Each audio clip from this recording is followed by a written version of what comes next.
अस्सलामु अलैकुम मेरे दोस्तों, आज की इस वीडियो में हम आप लोगों को बताने वाले हैं हजरत आदम अलैहिस्सलाम की वफात यानी मौत का वाकया।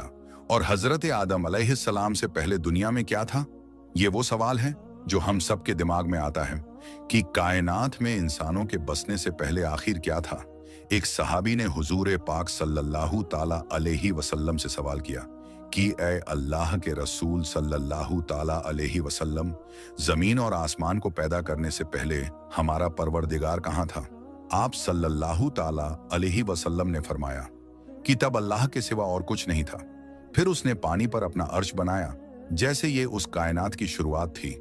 फिर अल्लाह ने कलम को पैदा किया और उसको हुक्म दिया कि लिख, और कलम ने अल्लाह ताला के हुक्म और उसके इल्म से कयामत तक होने वाला सब कुछ लोहे महफूज में लिख दिया। इसके बाद आसमान और जमीन की 6 दिन में तख्लीक की गई यानी पैदा की गई। यमन से आए हुए एक राजदूत ने हुजूर पाक सल्लल्लाहु ताला अलैहि वसल्लम से कहा कि हम आपसे दीन की समझ और कलम की शुरुआत जानने के लिए आए हैं।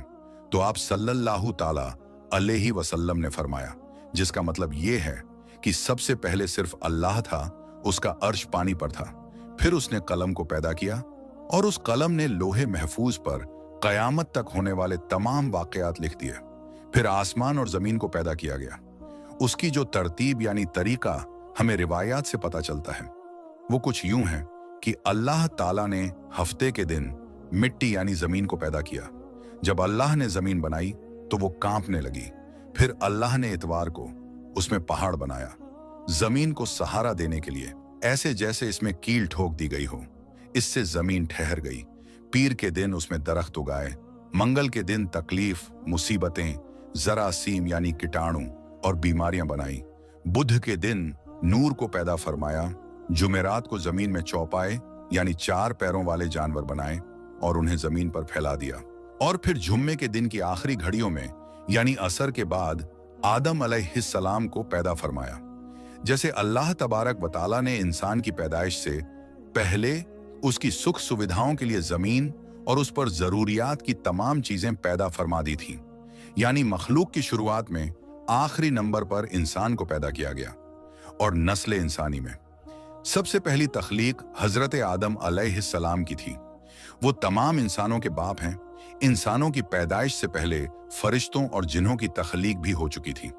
फरिश्ते अल्लाह ताला की वो मखलूक हैं जिनका असल ठिकाना आसमान है और वो जमीन वालों के लिए इस्तिगफार करते हैं। फरिश्तों को नूर से पैदा किया गया, जबकि जिन्हों की पैदाइश आग से की गई, और इंसानों की तख्लीक मिट्टी से हुई। इब्लीस जो कि शैतान था, वो भी फरिश्तों में से नहीं बल्कि जिन्हों में से था, और उसकी तख्लीक भी आग से की गई। कुछ रिवायात से पता चलता है कि आदम अलैहिस्सलाम से 2000 साल पहले जिन्नात पैदा किए गए, और जब वो फितना फसाद में हद से आगे बढ़ गए तो अल्लाह ताला ने उनकी तरफ फरिश्तों का एक लश्कर भेजा। उनमें खूब लड़ाई झगड़े हुए और उसमें फरिश्तों ने जिन्हों को तहस नहस कर दिया, और वो समंदरों के टापुओं में पनाह लेने पर मजबूर हो गए, और आज तक उनके रहने की जगह यही टापू हैं। इब्लीस यानी शैतान जो कि जिन्नात के सरदार हैं, उसका एक तख्त है और वो तख्त पानी पर है। इब्लीस का असल नाम अजाजिल था और उसकी नाफरमानी के बाद उसे इब्लीस का नाम दिया गया। इब्लीस का वो तख्त हकीकत में किस जगह पर है ये हम नहीं जानते। खैर, जब अल्लाह ताला ने जमीन को इंसानों के जरिए से आबाद करना चाहा तो इंसान की तख्लीक फरमाई, क्योंकि जिन्हों में इंसानों जितनी अक्ल और समझ नहीं थी। कहा जाता है कि जिन्हों में सबसे ज्यादा इल्म रखने वाला जिन्न इंसानों में से एक 10 साल के बच्चे के बराबर अक्ल रखता है। अल्लाह ने इंसान की तख्लीक करके उसमें रूह फूंकी। फिर अल्लाह ने फरिश्तों से फरमाया कि मैं जमीन पर अपना नाइब बनाने वाला हूं। फरिश्तों ने अल्लाह से पूछा कि ऐसी मखलूक को क्यों पैदा करता है जो जमीन पर झगड़ा फसाद करे और खून बहाए, और हम हर वक्त तेरी तारीफ और पाकीज़गी बयान करते हैं। जिस पर अल्लाह ताला ने फरमाया कि जो कुछ मैं जानता हूं वो तुम नहीं जानते। फरिश्तों के इस सवाल के 2 मकसद थे। पहला ये कि क्या ये भी जिन्हों की तरह जमीन पर फसाद करेंगे, और दूसरा ये कि हमसे तेरी इबादत में कोई कोताही हुई है। बहरहाल, जब अल्लाह ताला ने हजरत आदम अलैहिस्सलाम को पैदा किया तो जमीन से मिट्टी लाने का हुक्म दिया। फिर अल्लाह के पास उसके हुक्म के मुताबिक मिट्टी लाई गई। वो मिट्टी अल्लाह ताला ने पूरी जमीन से उठवाई थी। यही वजह है कि हजरत आदम अलैहिस्सलाम की औलाद जमीन के रंग के मुताबिक ही जाहिर हुई। कुछ लाल, कुछ सफेद, कुछ काले और कुछ उसके बीच इस मिट्टी को पानी से भिगोया गया तो ये तीन बन गई।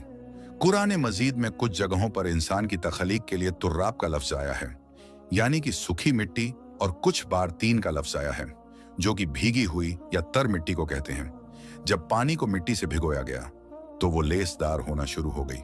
फिर अल्लाह ताला ने खुद अपने दस्ते मुबारक से उस मिट्टी से इंसान का ढांचा तैयार फरमाया। अल्लाह ताला ने इंसान की तख्लीक फरिश्तों के सुपुर्द नहीं की, बल्कि इंसान को खुद एक मूर्ति की सूरत में ढाला। उसके बाद एक खास वक्त तक उसको छोड़े रखा, यहां तक कि वो गीली मिट्टी सूख गई और उसका रंग काला हो गया और उसमें से बदबू आने लगी। फिर वो सूख करके खनखनाती मिट्टी बन गई और आखिर में आग पर पकी हुई मिट्टी की सूरत इख्तियार कर ली, यानी आग में पकी हुई मिट्टी जैसी बन गई, जिसे कुरान पाक में फखार कहा गया है। इस मिट्टी के लिए और भी कुछ अल्फाज कुरान मजीद में मिलते हैं, जैसे हुमायून यानी काली मिट्टी, मसनून यानी बदबूदार मिट्टी, सलसाल यानी खनखना कर बोलने वाली मिट्टी। तख्लीक आदम अल्लाह का एक करिश्मा है। इंसानों को एक बेहतरीन शक्ल अता की गई। उस वक्त इंसान का कद बहुत लंबा था और उनके बाद आने वाले लोगों के कद घटते चले गए। इंसानों में सबसे लंबा कद हजरत आदम अलैहिस्सलाम का था। एक रिवायत में हजरत आदम अलैहिस्सलाम का कद 60 हाथ बयान किया गया है। बहरहाल जब अल्लाह ताला ने इंसान का ढांचा बनाकर उसे सूखने के लिए एक खास वक्त तक छोड़े रखा तो इब्लीस यानी शैतान उसके इर्द गिर्द चक्कर काटने लगा। वो इस ढांचे को बजाकर देखते तो उसमें से ऐसी आवाज आती जैसे खाली मिट्टी के मटके से आती है, और उसने देखा कि ये ढांचा पेट वाला है तो वो समझ गया कि ये मखलूक अपने आप पर काबू नहीं रख पाएगी। हजरत आदम अलैहिस्सलाम में रूह डालने से पहले फरिश्तों का गुजर उस ढांचे के पास से हुआ तो वो घबरा गए, और इब्लीस भी ढांचे के आसपास से गुजरता तो ठोकर मारकर कहता कि तुझे किसी खास मकसद के लिए पैदा किया गया है। ये कहकर वो उसके मुंह के रास्ते उसमें दाखिल हो जाता और कमर के रास्ते बाहर आ जाता। और फिर उसने फरिश्तों से कहा कि इससे घबराने की कोई जरूरत नहीं है। अगर मुझे इस पर हावी किया गया तो मैं इसे खतरे में डाल दूंगा, और अगर इसे मुझ पर हावी किया गया तो मैं यकीनन इसकी नाफरमानी करूंगा। यानी अभी हजरत आदम अलैहिस्सलाम में अल्लाह ताला ने रूह भी नहीं फूंकी थी। तब से इब्लीस की इंसान से अदावत और दुश्मनी साफ तौर पर दिख रही थी। फिर अल्लाह ताला ने हजरत आदम अलैहिस्सलाम में रूह फूंकी।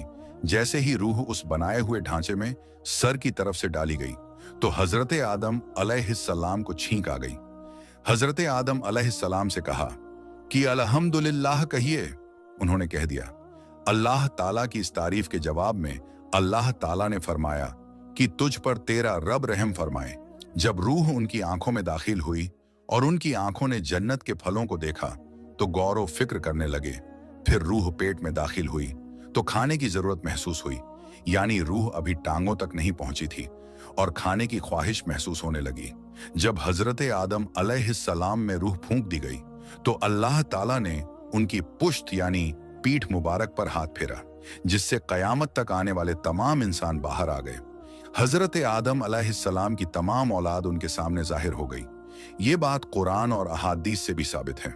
फिर अल्लाह ने औलाद आदम से उन्हीं के बारे में इकरार लिया कि क्या मैं तुम्हारा रब नहीं? तो तमाम इंसानों ने जवाब दिया कि हम इकरार करते हैं कि तू ही हमारा रब है। अल्लाह ताला ने हजरत आदम अलैहिस्सलाम में रूह फूंककर फरिश्तों और जिन्हों से इंसान को सजदा करने का हुक्म दिया। इब्लीस के अलावा सब ने हजरत आदम अलैहिस्सलाम को सजदा किया। अल्लाह ताला ने इब्लीस से पूछा कि तुझे किस चीज ने सजदे से रोक दिया? तो उसने जवाब दिया कि तूने मुझे आग से पैदा किया है और इसे मिट्टी से, जबकि मैं इससे बेहतर हूं। अल्लाह ताला ने उसकी घमंड पर उसे सजा देते हुए फरमाया, इस जन्नत से उतर जा, तुझे कोई हक नहीं कि तू जन्नत में रहकर तकब्बुर करे। इब्लीस ने जवाब में कहा, मुझे कयामत तक मोहलत दे दे, यानी कि इतनी लंबी उम्र दे कि कयामत तक मुझे मौत ना आए, जबकि तमाम इंसानों को दोबारा जिंदा किया जाएगा। अल्लाह ताला ने फरमाया कि तुझे एक फिक्स टाइम तक मोहलत दे दी गई। फिर इब्लिस ने कहा कि मैं कसम खाता हूं कि मैं इंसानों की गुमराही के लिए तेरे सीधे रास्ते पर बैठ जाऊंगा। फिर मैं उनके आगे से, पीछे से, दाएं से और बाएं से उनके पास आऊंगा और तू उन्हें शुक्रगुजार हरगिज नहीं पाएगा, सिवाय उनके जो तेरे सच्चे बंदे होंगे और वो मेरे बहकावे में नहीं आएंगे। अल्लाह ने उसे जलीलो ख्वार करके वहां से निकाल दिया और फरमाया कि उनमें से जो शख्स भी तेरा हुक्म मानेगा, मैं ऐसे तमाम लोगों से जहन्नुम को भर दूंगा और मेरे बंदों पर तेरा कोई अधिकार नहीं होगा। इस तरह यह साफ हुआ कि सबसे पहला गुनाह तकब्बुर था। इसलिए उलमा इकराम के मुताबिक तमाम गुनाहों की जड़ तकब्बुर यानी घमंड है। अल्लाह ने हजरत आदम अलैहिस्सलाम को जाहिल नहीं बल्कि इल्म वाला पैदा किया था। जब अल्लाह ने हजरत आदम अलैहिस्सलाम में पूरी रूह डाल दी तो वो अपने पैरों पर खड़े हो गए। तो अल्लाह ने उन्हें हुक्म दिया कि जाओ फरिश्तों की जमात को अस्सलामु अलैकुम कहो। हजरत आदम अलैहिस्सलाम के सलाम के जवाब में उन्होंने वालेकुम अस्सलाम वरहमतुल्लाह कहा। अल्लाह ताला ने फरमाया कि ये तेरा और तेरी औलाद का आपस में एक दूसरे को तोहफा और हदिया है। अल्लाह ताला ने हजरत आदम अलैहिस्सलाम को शुरू ही में सभी नाम सिखा दिए। वो अल्लाह ताला के हुक्म से आसमान और जमीन की हर चीज का नाम और उनका इस्तेमाल जानते थे। अल्लाह ताला ने इन तमाम चीजों का नाम जब फरिश्तों से पूछा तो वो इन चीजों के नाम नहीं जानते थे। फिर हजरत आदम अलैहिस्सलाम ने इन तमाम चीजों के नाम बताए। तब अल्लाह ताला ने फरिश्तों से फरमाया कि क्या मैंने तुम्हें नहीं कहा था कि मैं वो जानता हूं जो तुम नहीं जानते। फिर एक रोज जब हजरत आदम अलैहिस्सलाम सो रहे थे तो अल्लाह ताला ने उनकी बाईं पसली से हजरत हव्वा रज़ियल्लाहु ताला अन्हा को पैदा फरमाया और उन्हें हजरत आदम अलैहिस्सलाम का हमसफर बनाया। जब हजरत आदम अलैहिस्सलाम बेदार हुए तो उन्होंने हजरत हव्वा रज़ियल्लाहु ताला अन्हा को अपने पास बैठे देखा। उन्होंने पूछा कि तुम कौन हो? उन्होंने जवाब दिया कि मैं औरत हूं। हजरत हव्वा रज़ियल्लाहु ताला अन्हा कयामत तक आने वाली तमाम औरतों में सबसे ज्यादा खूबसूरत थीं। हजरत आदम और हजरत हव्वा रज़ियल्लाहु ताला अन्हा दोनों जन्नत में रहते थे। उन्हें नूर का लिबास पहनाया गया। जब इब्लीस ने उन्हें गुमराह करना शुरू कर दिया और अल्लाह ताला ने जिस दरख्त के पास जाने से उन्हें मना किया था, शैतान ने उन्हें वहीं खाने पर मजबूर कर दिया और उस पर झूठी कस्में भी खाईं। उन्होंने इस दरख्त से खा लिया और अल्लाह ताला के नाफरमानी के जिम्मेदार भी हुए। अल्लाह ताला ने उनसे नूर का वो लिबास ले लिया और वो बरहना हो गए। वो इस दरख्त के पत्तों से अपने आप को ढांपने लगे, लेकिन इस गुनाह के बाद गुरूर और तकब्बुर की जगह वो अल्लाह ताला से माफी मांगने लगे और उसकी मगफिरत के तलबगार हुए। इससे ये बताया गया कि खता इंसान की फितरत का हिस्सा है, क्योंकि वो फरिश्तों की तरह मासूम नहीं है। फिर अल्लाह ताला ने उन्हें जन्नत से निकल जाने का हुक्म दिया और फरमाया कि तमाम जमीन पर रहो और तुम एक दूसरे के दुश्मन होगे। फिर वो दोनों जमीन पर उतरे और उन्हीं के साथ इब्लीस भी जमीन पर उतरा।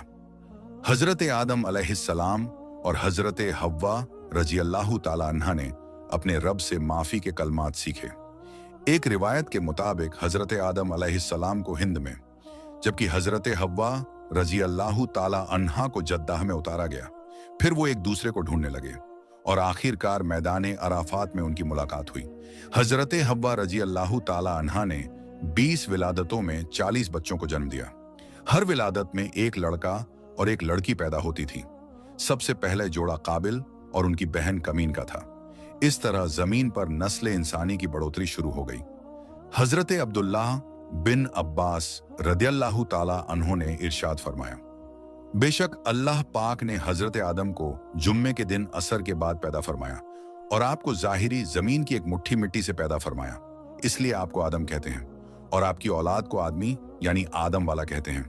हजरत आदम अलैहिस्सलाम का मुबारक खमीर जिस मिट्टी से तैयार हुआ, उसे बच जाने वाली मिट्टी शरीफ से खजूर का दरख्त यानी पेड़ बनाया गया, जैसे कि हजरत मौला अली रदियल्लाहु ताला अन्हो बयान करते हैं कि हुजूर पाक सल्लल्लाहु ताला अलैहि वसल्लम ने इरशाद फरमाया, खजूर का एहतराम करो क्योंकि ये तुम्हारे वालिद हजरत आदम अलैहिस्सलाम की बची हुई मिट्टी से पैदा की गई है। अल्लाह पाक ने हजरत आदम अलैहिस्सलाम को बगैर माँ बाप के मिट्टी से पैदा फरमाया। अल्लाह पाक ने हजरत आदम अलैहिस्सलाम से हजरत बीबी हव्वा को पैदा फरमाया। हजरत आदम अलैहिस्सलाम ने उनकी तरफ दस्ते मोहब्बत बढ़ाने का इरादा किया तो फरिश्तों ने अर्ज की, ए आदम ठहर जाएं पहले इनका मेहर अदा करें। आप अलैहिस्सलाम ने फरमाया, इनका मेहर क्या है? फरिश्ते ने अर्ज की, इनका मेहर ये है कि आप हमारे सरदार मोहम्मद मुस्तफ़ा सल्लल्लाहु ताला अलैहि वसल्लम पर 3 या 10 मर्तबा दुरूद पाक पढ़ें। चुनांचे आप अलैहिस्सलाम ने दुरूद पाक पढ़ा और फरिश्तों की गवाही से आपका हजरत बीबी हव्वा रजी अल्लाह ताला अन्हा से निकाह हो गया। इससे मालूम हुआ कि नबी पाक सल्लल्लाहु ताला अलैहि वसल्लम पर मौजूद चीज के लिए वसीला है, यहां तक कि अपने वालिद हजरत आदम अलैहिस्सलाम का भी वसीला है। हजरत आदम अलैहिस्सलाम ने 960 बरस की जिंदगी पाई, जबकि आदम अलैहिस्सलाम की जिंदगी 1000 साल की थी, क्योंकि जब हजरत आदम अलैहिस्सलाम जन्नत में थे तो अल्लाह ताला ने हजरत आदम को उनकी तमाम औलाद जिन जिन को नबूवत मिलनी थी, उनकी शख्सियत, उनकी उम्र हजरत आदम के सामने क्लियर कर दी गई। आपने जब हजरत दाऊद अलैहिस्सलाम की उम्र को 60 साल तक देखा तो अल्लाह से कहने लगे, ऐ अल्लाह पाक, मेरी उम्र के 40 साल मेरे पोते दाऊद को दे दे। तो यूं आपकी दुआ कबूल हो गई। अल्लाह ने आदम अलैहिस्सलाम को 2 बेटे अता किए, हाबिल और काबिल। लेकिन शैतान के वशवसों की वजह से जब काबिल के हाथों हाबिल कत्ल हुए तो हजरत आदम अलैहिस्सलाम अंदर से टूट गए और बार बार अल्लाह के दरबार में दुआ मांगने लगे। एक दिन हजरत जिब्राइल अलैहिस्सलाम हजरत आदम अलैहिस्सलाम के पास आए और फरमाया, ऐ आदम अलैहिस्सलाम, अल्लाह तुम्हें ऐसा बेटा देने वाला है जिसके नसब से अंबिया और औलिया जमीन तक पहुंचेंगे। उनका नाम शीस रखना। शीस का मतलब है कि अल्लाह ताला का अता किया हुआ तोहफा। और यूं अल्लाह ताला ने आदम की नस्ल को जमीन पर भेजा। जब हजरत आदम अलैहिस्सलाम का आखिरी वक्त आया तो आपने अपने बेटों से कहा कि मेरा दिल करता है कि मैं जन्नत का फल खाऊं। आपके बेटे जमीन पर जन्नत के फल ढूंढने लगे। अचानक से उनको फरिश्ते मिले और कहने लगे, ऐ बनी आदम, कहां जा रहे हो? उन्होंने कहा, हम अपने बाबा के लिए जन्नत का फल ढूंढने जा रहे हैं। उन फरिश्तों ने कहा, जाओ, तुम्हारे बाप चंद दिनों के मेहमान हैं। तमाम बेटे दौड़ते हुए आपके पास पहुंचे। आप बिस्तरे बीमारी पर अल्लाह का जिक्र फरमा रहे थे। बस इतने में मौत का फरिश्ता आन पहुंचा। जैसे ही हजरत हव्वा अलैहिस्सलाम ने मौत का फरिश्ता देखा तो हजरत आदम से लिपट गई। हजरत आदम अलैहिस्सलाम ने फरमाया, ऐ हव्वा, मुझसे दूर हट जाएं। एक मर्तबा पहले भी आपकी वजह से जन्नत से निकाला गया हूं। आज अल्लाह और उनके फरिश्तों के बीच आड़ ना बनो। फिर आप उन फरिश्तों से कहने लगे, ऐ फरिश्ताए मौत, क्या भूल तो नहीं हो गई? मैंने अल्लाह से सुना था कि मेरी उम्र 1000 साल की है। अभी तो मुझे 960 बरस हुए हैं। मलकुल मौत ने कहा, ऐ अल्लाह के नबी, आपने खुद ही फरमाया था कि आपकी उम्र के 40 साल आपके पोते हजरत दाऊद अलैहिस्सलाम को दे दिए जाएं। बस हजरत आदम अलैहिस्सलाम की रूह कब्ज की गई। आपको गुस्ल फरिश्तों ने दिया और जन्नत की खुशबू आपके जिस्म मुबारक को लगाई गई। फिर आपकी नमाजे जनाजा फरिश्तों ने हजरत जिब्राइल अलैहिस्सलाम के पीछे अदा की। जमीन खोदकर आपकी तदफीन हुई और तमाम इंसानों के नजदीक अल्लाह का यह हुक्म नाफिज हुआ कि जब भी किसी का इंतकाल हो उसके जिस्म को ऐसे ही तदफीन करना। आज भी उन फरिश्तों की सुन्नत पर ईमान वाले अमल करके अपने बुजुर्गों की तदफीन करते हैं। आपकी कब्र मुबारक की जगह को लेकर बहुत से अलग अलग राय हैं। कुछ के नजदीक आपकी जाए तदफीन श्रीलंका के, कुछ के नजदीक जबले अब्बिकैस और कुछ के नजदीक इराक। कुछ रिवायतों में यह भी है कि जब हजरत आदम अलैहिस्सलाम की रूह कब्ज करने के लिए फरिश्ता पहुंचा तो आपके बेटे, जिसको आपने अपना जानशीन बनाया था, हजरत शीस अलैहिस्सलाम से कहने लगे, ऐ मेरे जानसी, मैंने अल्लाह से सुना था बहुत ही जल्द इस जमीन पर एक तूफान आएगा। अगर तुम उस वक्त तक मौजूद रहो तो मेरे जिस्म को उस कश्ती में सवार करना जो निजात का वसीला है। अगर तुम उस वक्त तक जिंदा ना रहो तो आप अपनी औलाद को वसीयत करना कि मेरे जिस्म को कश्ती नूह में सवार करे। तारीख में लिखा है कि जब तूफान नूह आया तो हजरत नूह अलैहिस्सलाम ने अपनी कश्ती में हजरत आदम अलैहिस्सलाम और हजरत हव्वा के जिस्म मुबारक को सवार किया और बैतुल मुकद्दस या इराक में उस जगह तदफीन की जहां उन्होंने अपनी कब्र बनाई। अल्लाह ताला से दुआ है कि वो हमें वो तमाम बुराइयों से दूर फरमाकर नेक अमल करने की तौफीक अता फरमाए और हमें नबी पाक सल्लल्लाहु ताला अलैहि वसल्लम और उनकी आल से सच्ची और पक्की मोहब्बत करने की तौफीक अता फरमाए। आमीन या रब्बुल आलमीन। तो आज की इस वीडियो में बस इतना ही। हम मिलते हैं फिर किसी नई और अच्छी वीडियो के साथ। तब तक के लिए अस्सलामु अलैकुम, अल्लाह हाफिज।